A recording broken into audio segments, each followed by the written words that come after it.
수술이 무조건 나쁘다는 것은 아닙니다. 네. 암세포를 이겨내는데 가장 중요한 면역을 높이기 위한 노력을 하지 않으면서 암세포를 떼어내려고만 하면 절대로 암과의 전쟁에서 승리할 수 없다는 얘기를 하려는 것입니다. 네, 이게 맞는 말씀이죠. 네, 암수술 하지 말거나 뭐 3대 항암치료 받지 말라는 소리가 아니고, 그걸 받으시되 이렇게 기능의학적으로든 본인의 습관이든 생활 습관이든 이런 걸 다 바꿔주셔야 암에서 승리할 수 있다라는 말씀을 하시는 거고요. 저도 무척 동의하고 있습니다.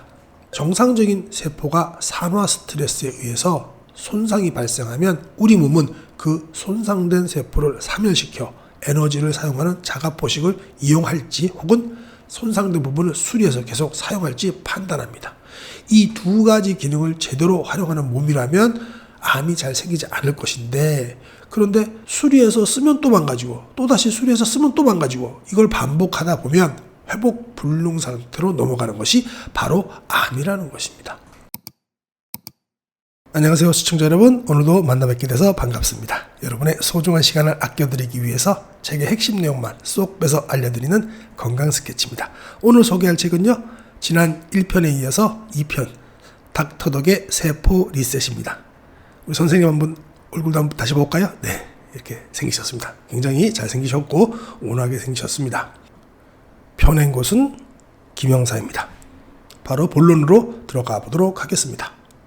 네, 오늘 소개해드릴 챕터는요, 암 진단이 사형 선고는 아니다라는 챕터인데요, 굉장히 좋은 말씀 많이 해주시더라고요. 이거 한번 끝까지 한번 훑어보도록 하겠습니다. 대한민국 40대 이상 성인 사망률 부동의 1위는 암입니다. 안타깝죠. 암 발병률의 증가에 대해 혹자는 진단기술의 발달로 검진이 빨리 정확하게 이루어지기 때문이라고 말하기도 하지만, 나이가 들면서 환경 오염물질과 발암물질에 갈수록 많이 노출되므로 이는 어찌 보면 당연한 일이라고 생각합니다. 드라마에서도 극적인 상황을 연출하기 위해 늘 암 진단을 동원하고 그에 따른 죽음으로 이야기가 전개되는 것을 보면 암 진단은 곧 사형 선고라는 공식이 존재한 듯합니다. 또 과학이 발달해 암 유전자를 찾을 수 있게 되면서 아직 걸리지도 않은 암을 예방하기 위해서 미리 수술을 단행하는 어처구니 없는 일도 종종 벌어집니다. 안젤리나 졸리 말씀하시죠? 유방도 덜어내고 또 자궁도 덜어냈다고 알고 있습니다. 암은 노화 과정에서 생기는 필연적인 결과일지도 모릅니다. 사고사로 죽은 70대 이상 노인들을 부검해 본 결과 남자는 2명 중 1명, 여자는 3명 중 1명이 몸속에 암세포를 갖고 있었다는 보고도 있습니다. 잘 알고 계시죠? 이것도?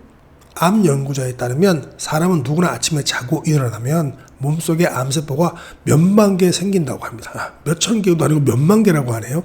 그래서 우리 세포가 60조 개가 있다니까 몇만 개도 뭐 그렇게 거기서 배운 큰 숫자는 아니겠죠. 그러나 암세포가 생겼다고 해서 우리가 암 환자로 진단받는 것은 아닙니다.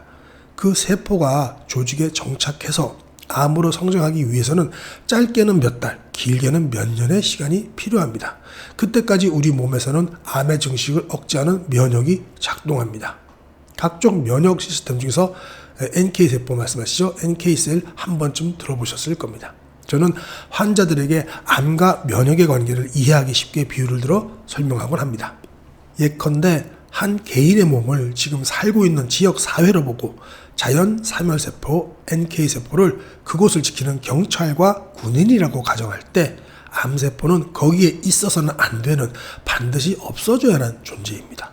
그런데 제가 살고 있는 포항지역의 구룡포 항구로 간첩이 들어와 진을 치고 있거나 조직폭력배가 포항역에서 지나가는 행위를 위협할 때 해군이 쳐다만 보고 그냥 지나치거나 순찰하던 경찰이 아무런 조치도 취하지 않으면 어떻게 되겠습니까? 암을 이기기 위해서는 면역을 건강하게 하는 것이 가장 중요합니다. 네. 여기서 핵심 포인트 또 바로 나왔죠. 암을 이기기 위해서는 면역을 건강하게 하는 것이 가장 중요하다라.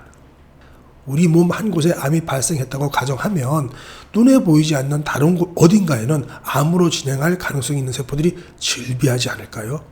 이는 어찌 보면 당연한 일인데 아무도 그런 생각을 하지 않는 것 같습니다.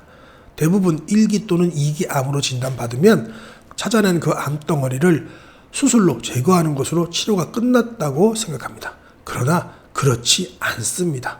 눈에 보이는 암은 사라졌을지 모르나 암세포가 클 때까지 아무런 조치를 취하지 못한 여러분의 면역 시스템엔 변화가 없습니다. 네, 이거 맞는 말씀이시죠? 모든 의사들께서 이렇게 말씀하십니다. 여기서부터 생활 습관도 바꿔야 되고 모든 걸 바꿔야 되는데 암을 발생시켰던 생활 습관 그대로 해갖고 수술만 한다고는 소용이 없는 거죠. 더구나 수술이나 항암 치료를 진행하는 과정에서 기존에 있던 기본 면역 시스템조차 망가지기 십상입니다. 언제든 암이 재발하는 게 전혀 이상하지 않습니다. 닥터덕이 만난 수많은 암 환자, 저를 찾아온 암 환자 중에 많은 분들이 수술 후 1년에서 2년 정도까지는 건강했는데 갑자기 재발해서 재수술을 받았다고 호소합니다. 좀 늦은 분들은 재수술을 2차례 넘게 하고 찾아오기도 합니다. 수술이 무조건 나쁘다는 것은 아닙니다. 네. 암세포를 이겨내는데 가장 중요한 면역을 높이기 위한 노력을 하지 않으면서 암세포를 떼어내려고만 하면 절대로 암과의 전쟁에서 승리할 수 없다는 얘기를 하려는 것입니다. 네, 이게 맞는 말씀이죠. 네, 암수술 하지 말거나 3대 항암치료 받지 말라는 소리가 아니고 그걸 받으시되 이렇게 기능의학적으로든 본인의 습관이든 생활 습관이든 이런 걸 다 바꿔주셔야 암에서 승리할 수 있다라는 말씀을 하시는 거고요. 저도 무척 동의하고 있습니다. 제 환자 중에는 암 진단을 받고 수술을 권유받았으나 그걸 뿌리치고 기능의학 치료를 받기 위해 찾아오는 분도 있었습니다. 어떤 분은 암 중에서도 손쉽게 수술로 제거할 경우 5년 생존율이 가장 높은 갑상선 암 진단을 받았습니다. 보통 수술을 선택하는데 이분은 그 대신 스스로의 면역으로 암을 이기고 싶다고 저를 찾아왔습니다. 치료하는 의사로서는 부담스러울 수밖에 없습니다.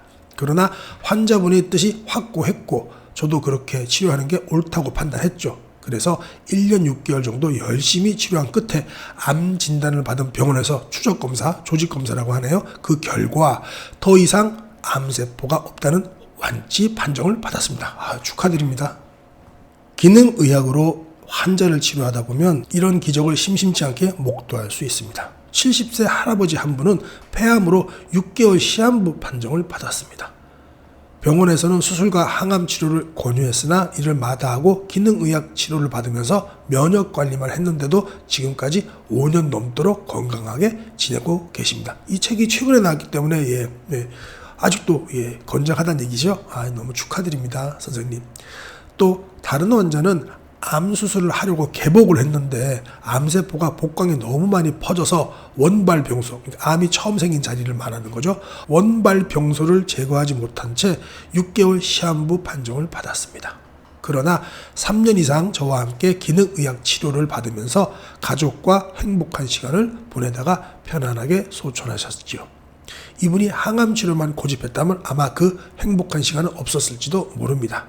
우리는 암과의 싸움에서 이기는 법을 잘못 배운 것 아닐까요? 암은 대사질환입니다. 네. 여기서 중요한 게 나오죠. 대사질환이라는 거. 이거는 특별한 병이 아니고 고혈압이나 고지혈증 같이 몸속의 기본적인 시스템에 문제가 발생하면 그걸 해결하기 위해 우리 몸은 자연적으로 여러 가지 상황에 변화를 주면서 적응하려고 하는데 그게 암입니다. 정상적인 세포가 산화 스트레스에 의해서 손상이 발생하면 우리 몸은 그 손상된 세포를 사멸시켜 에너지를 사용하는 자가포식을 이용할지 혹은 손상된 부분을 수리해서 계속 사용할지 판단합니다. 이 두 가지 기능을 제대로 활용하는 몸이라면 암이 잘 생기지 않을 것인데 그런데 수리해서 쓰면 또 망가지고 또다시 수리해서 쓰면 또 망가지고 이걸 반복하다 보면 회복 불능 상태로 넘어가는 것이 바로 암이라는 것입니다. 주류 의학적 암 치료에는 수술, 화학 항암제, 방사선 등이 있습니다. 이런 고식적 치료법의 기본적 관심은 암 자체에 있죠. 얼핏 보면 맞는 말 같습니다. 그러나 자세히 들여다보면 놓치는 게 있습니다. 바로 자아입니다. 자아가 없는 암은 아무런 의미도 없습니다. 암세포를 죽이는 데 성공했지만 여러분이 죽었다면 의미가 있을까요? 맞는 말씀이네요. 암세포를 다 죽이지는 못해도 건강하게 살 수 있다면 오히려 그게 더 성공한 것 아닐까요? 우리는 어떻게 건강하게 살 것인가 보다 암세포를 어떻게 때려잡을 것인가에 더 관심이 있는 것 같습니다. 내가 있고 나서야 암세포가 있는 것인데 내가 없는 암과의 전쟁에 아무런 무기도 없이 참전하는 꼴입니다. 지금도 천문학적인 돈을 투자해서 암과의 전쟁을 하고 있지만 해마다 암으로 인한 사망률이 부동의 1위를 차지하는 게 너무도 이상하지 않은가요? 문제가 해결되지 않는다면 우리가 무엇을 잘못 짚고 있는지, 어디서부터 잘못 짚었는지 되짚어 봐야 합니다. 의미심장한 말씀이시네요. 네, 이렇게 해서 전체적으로 봤는데요. 오늘의 결론 및 핵심 요약하셔야죠. 우리는 까마귀 고기를 먹죠. 암 진단이 사형 선고는 아니다. 암세포를 이겨냈는데 가장 중요한 면역을 높이기 위한 노력을 하지 않으면서 암세포를 그냥 그저 떼어내려고만 한다면 절대로 암과의 전쟁에서 승리할 수 없다는 얘기를 하려는 것입니다. 네, 이상으로 오늘 세포 리셋 책 리뷰 마치도록 하겠습니다. 건강은 하루아침에 망가지거나 좋아지지 않습니다. 그렇죠? 건강 스케치 저와 함께 좋은 습관을 꾸준히 유지하시기 바랍니다. 지금까지 함께 해주셔서 정말 감사드립니다. 오직 건강만을 생각하는 건강 스케치였습니다.